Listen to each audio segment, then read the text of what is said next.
Welcome to the meeting room at Global TV Talk Show, a broadcast service of globalbusinessnews.net.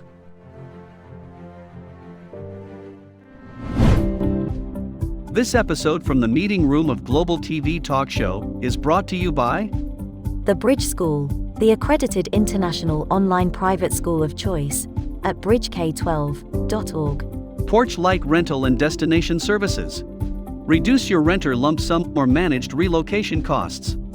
Visit them at porchlightrental.com. And by airs.com. With our full range of services, we can help design and manage your international relocation. Find us at airs.com. Primestone Partners, featuring corporate, government, and developer housing solutions, as well as senior-level advisory services.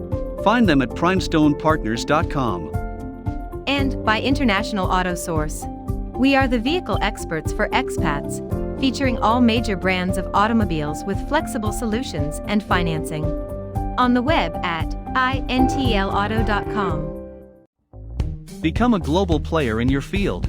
Cross Culture to Go provides virtual support for your global business and career success.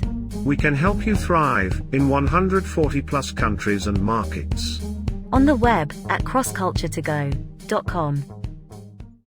This is Ed Cohen again on Global TV Talk Show. I'm in San Diego, and our very special guest today is Ray daSilva, who's president of Mobility Exchange, a technology company closely allied with IAM. Welcome, Ray.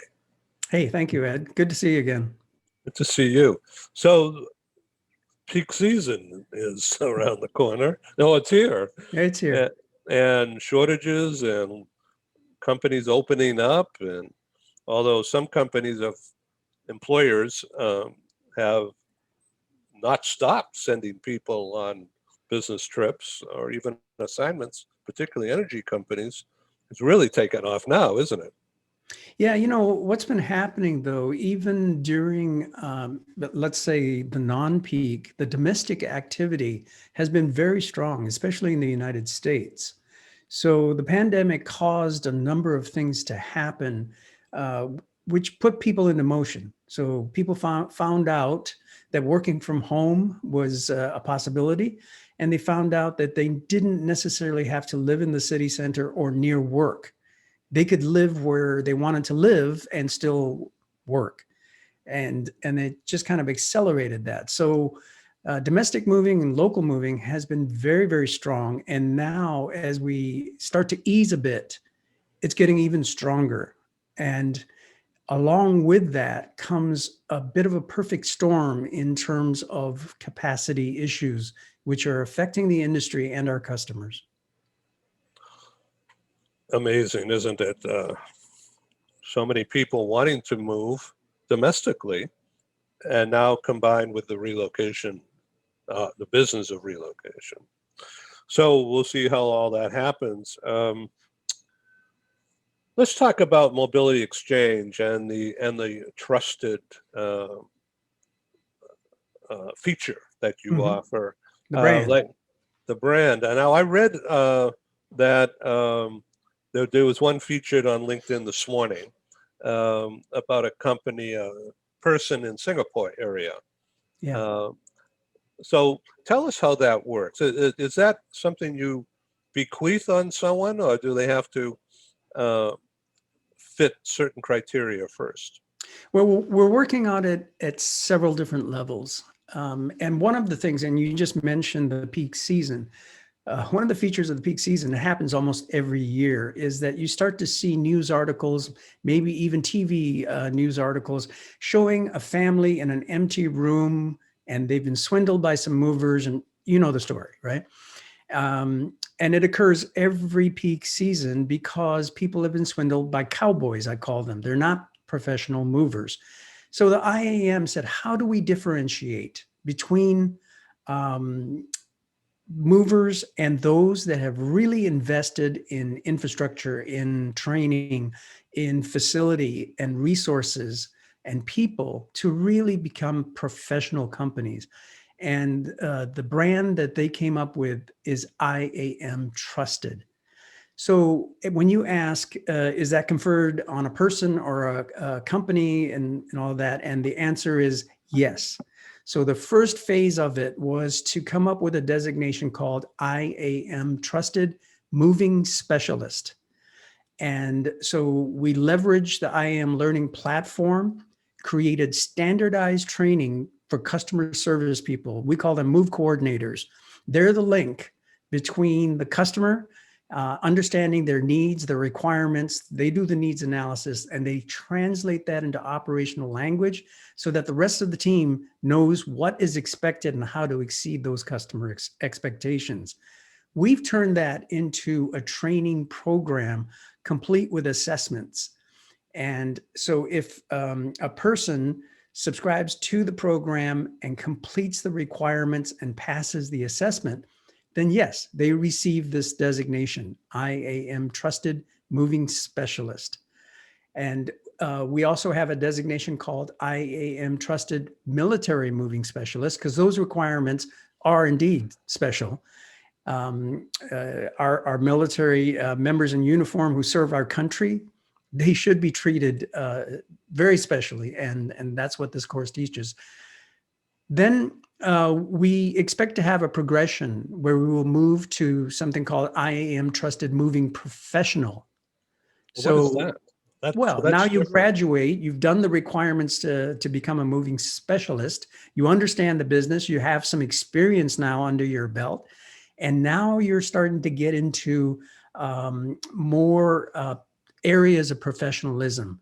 Maybe those are customer operational skills.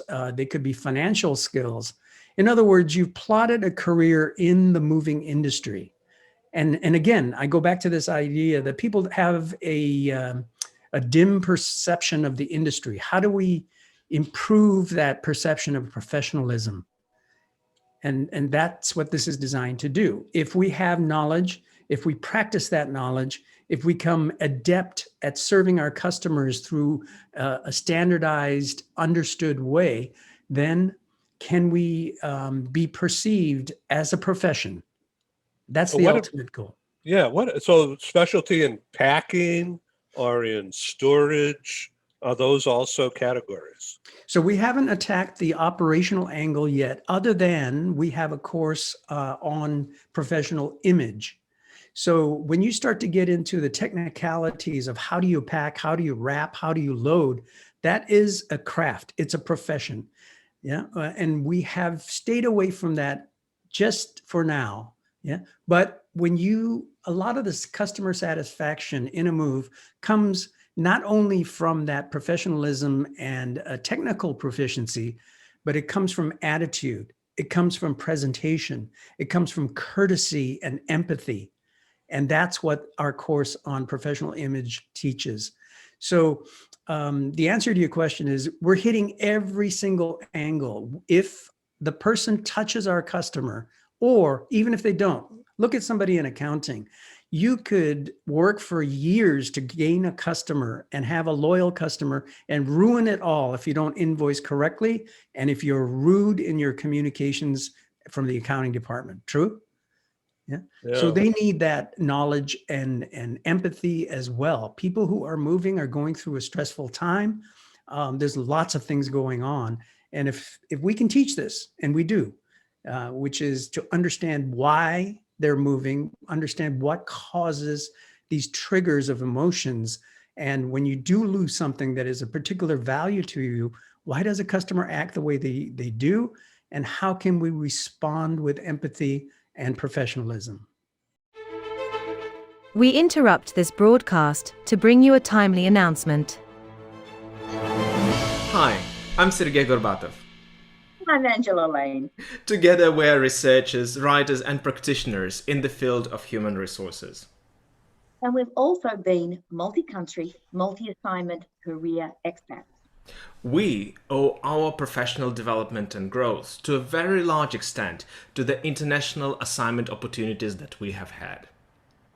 But in a world where distributed work may become the norm, we also want to understand what will happen to the nature, duration, and purpose of international assignments. Together with our colleague, Julian Dalzell from the University of South Carolina, we're undertaking a study on the future of expatriation. And we'd value your contribution. You can participate in this important study by completing a simple 10-minute questionnaire.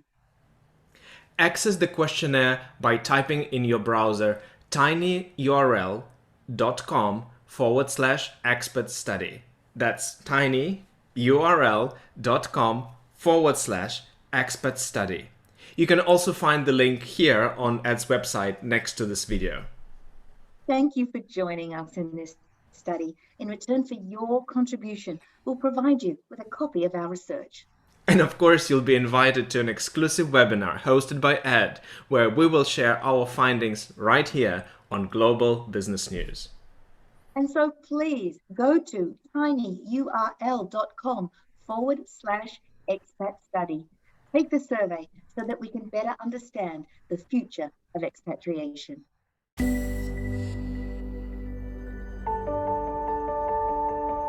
Something that's really neat is that the Bridge School partners with various organizations to provide learning for their students. For example, we partner with a major ballet company, and we are able to enroll several of their students into our school. So now not only is the student able to participate in a school and have a seamless transition while they're very active in their ballet career, but now they have other dancers that are with them that are doing some of the same courses. So it's almost becoming a camaraderie where they're taking similar courses, they're working together on their ballet, and really being able to form this great partnership with these organizations to provide a needed service.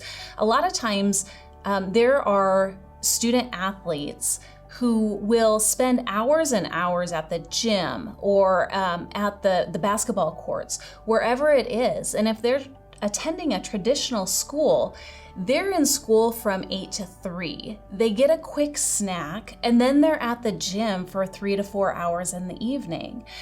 Coming to us and having that partnership, they're able to break that up throughout the day. They can have a morning practice, get some schooling in, have an afternoon practice, finish their schooling in the evening. So there's that flexibility. And additionally, if there are tournaments or performances, it's fantastic because if there's a week where they have shows straight through, they can take that week off of learning and then pick back up when they're done. So it offers this great flexibility. And for the program owners of these sports leagues, it is a win-win situation for them because they see this need. They see this need that their students need to make sure that they are obtaining the grades necessary to be successful adults in our country and in other countries. But it provides them an environment where they can be successful at both.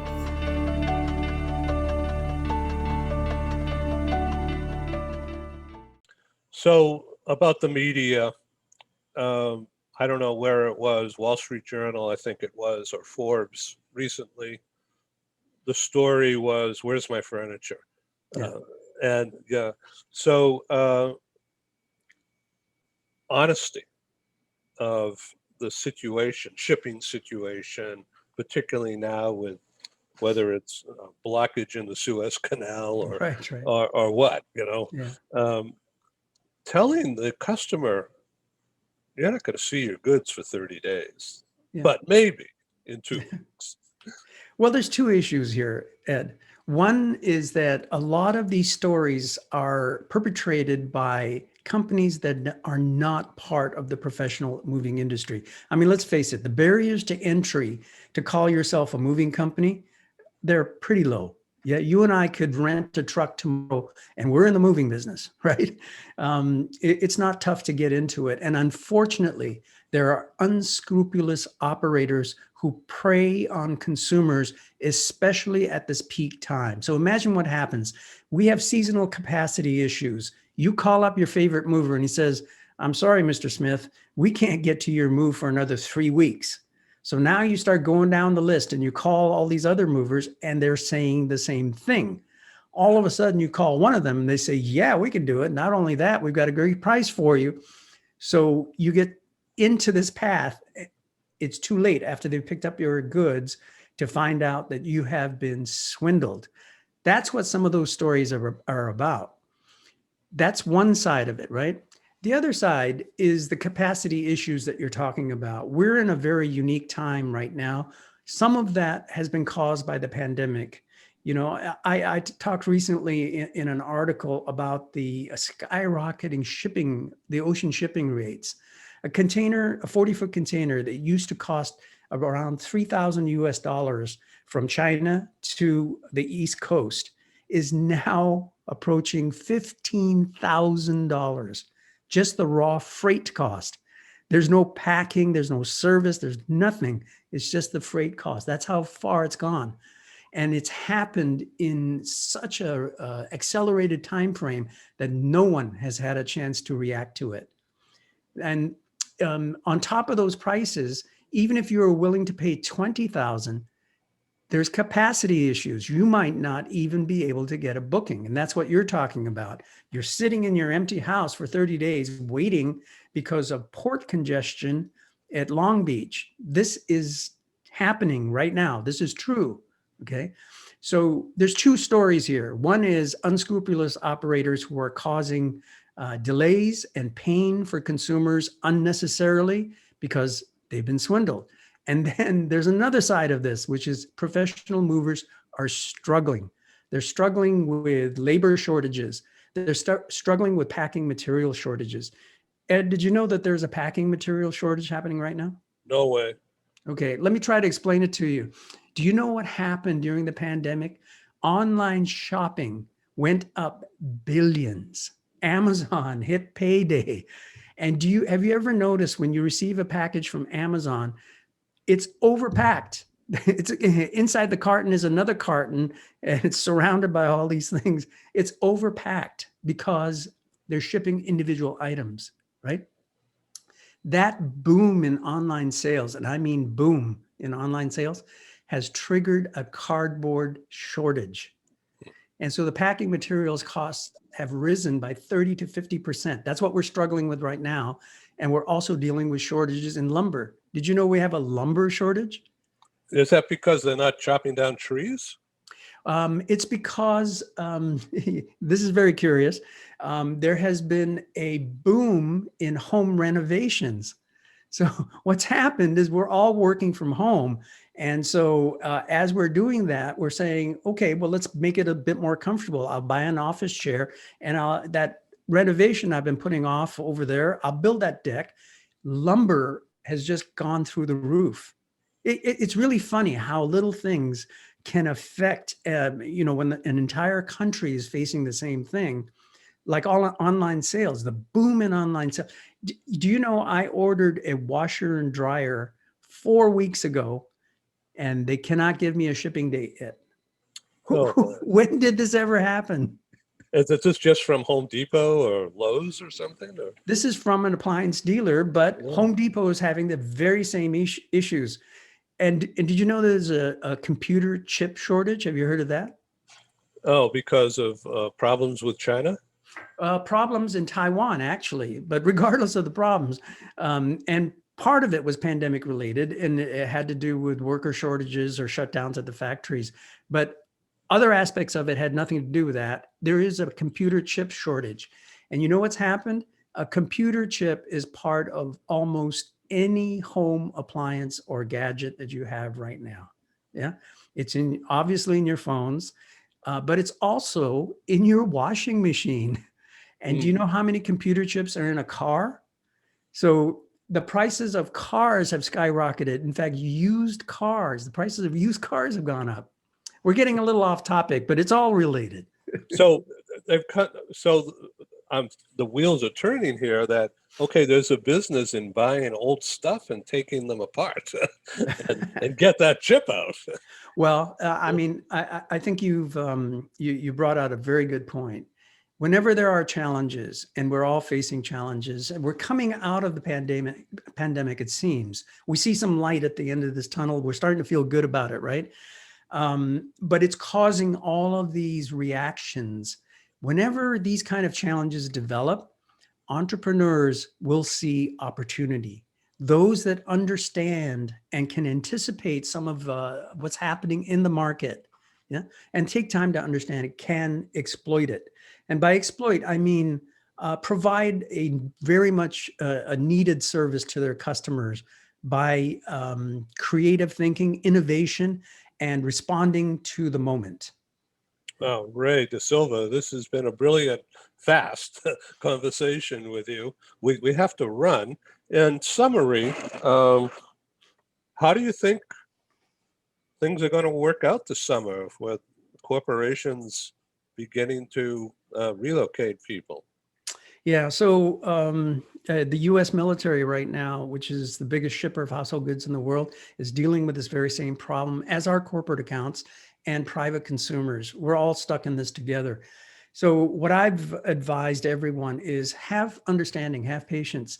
None of us created this particular situation, but we're in it together. And the only way we'll get out of this is together. And that calls for understanding, that calls for information so that you know when your provider is telling you it's going to be an additional 30 days, but until you get your washer and dryer, but it's not because we're trying to hold back or make an extra buck. That's not what this is about. We're struggling just like you are. We're in this together and we'll get through this together. That's really the note, isn't it? Yeah, really. Okay, so Mobility Exchange is the company, and how can people learn more? What is that website? So mobilityex.com is one way to find us. The other is a lot of people know about the IAM, the International Association of Movers, which is the largest trade association in the world representing the international household goods moving industry. You go to their website, which is IAM or iamovers.org, and you'll find the IAMX directory there. iamovers.org. That's right. Great. And Mobility Exchange. Mhm. Ray, thanks so much for being my guest again on Global TV Talk Show. Please come back maybe in July or August, and let's have an update. It'll be a pleasure. Thank you, Ed. Thank you. Have a good one. Bye-bye. Good. Thanks. Thank you for joining us in the meeting room at Global TV Talk Show. Have a wonderful day and stay safe.